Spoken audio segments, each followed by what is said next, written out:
അങ്ങാടികൾ അല്ലാഹുവിന്റെ ദൃഷ്ടിയിൽ ഏറ്റവും ശർറായ സ്ഥലങ്ങളാണ്.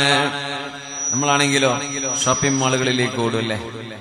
അങ്ങാടികളിലേക്ക് ഓടുന്നു, മാർക്കറ്റുകളിലേക്ക് ഓടും, ആവശ്യങ്ങൾ നിർവഹിക്കാൻ പോകാം. വെറുതെ ഒരു ഹാങ് ഔട്ടിന് പോകരുതെന്നായി പറയുന്നത്. എന്തേ കാരണം പറഞ്ഞെന്നറിയോ? അങ്ങാടികളിലാണ് ഏറ്റവും കൂടുതൽ നുണ പറയുന്നത്.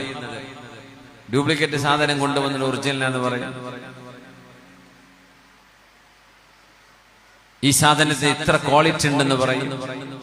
ഇതിന് ഇത്രയാണ് എനിക്ക് മുതൽ, എനിക്ക് ഇത്ര ഇതിന് മുതലുണ്ട്, അതുകൊണ്ട് ലാഭം ഇത്രയുള്ളൂ, പിന്നെ കരണ്ടും വെള്ളമൊക്കെ കൊടുക്കണ്ടേ എന്ന് പറയും. ആ പറയുന്ന നുണയായിരിക്കും, ഇല്ലാത്ത കണക്കായിരിക്കും പറയുന്നുണ്ടാവുക. അള്ളാനെയാണ് സത്യം എന്ന് പറഞ്ഞ് നുണ പറയും. ഇതൊക്കെ നടക്കപ്പെടുന്ന സ്ഥലമാകയാൽ അങ്ങാടികളെ അള്ളാഹുവിന്റെ വെറുപ്പാണെന്ന് നബിയുനാ റസൂലുള്ളാഹി സ്വല്ലല്ലാഹു അലൈഹി വസല്ലം.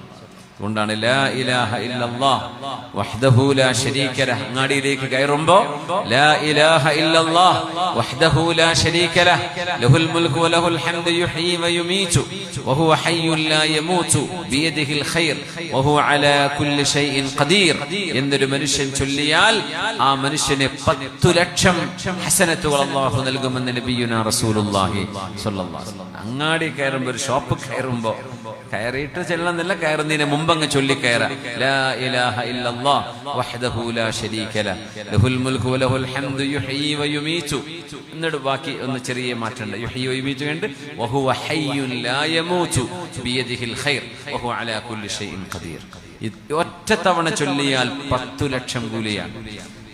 അബൂ ഹുറൈറ റളിയല്ലാഹു അൻഹു പറയാൻ, അബ്ദുല്ലാഹി ഇബ്നു ഉമർ എന്നിവർ പറയാൻ, അങ്ങാടിയിൽ കയറുമ്പോഴല്ലേ ഈ ദിക്ർ ചൊല്ലാൻ പറ്റുള്ളൂ. ആ ദിക്ർ ചൊല്ലി 10 ലക്ഷം കൂലി വാങ്ങിക്കാൻ വേണ്ടി മാത്രം ഞങ്ങളൊക്കെ മദീനയിൽ അങ്ങാടിയിൽ കയറിയിട്ട് പോരും. ഒന്നും വാങ്ങിക്കാനല്ല, ആ ദിക്ർ ചൊല്ലിയ കൂലി കിട്ടാൻ.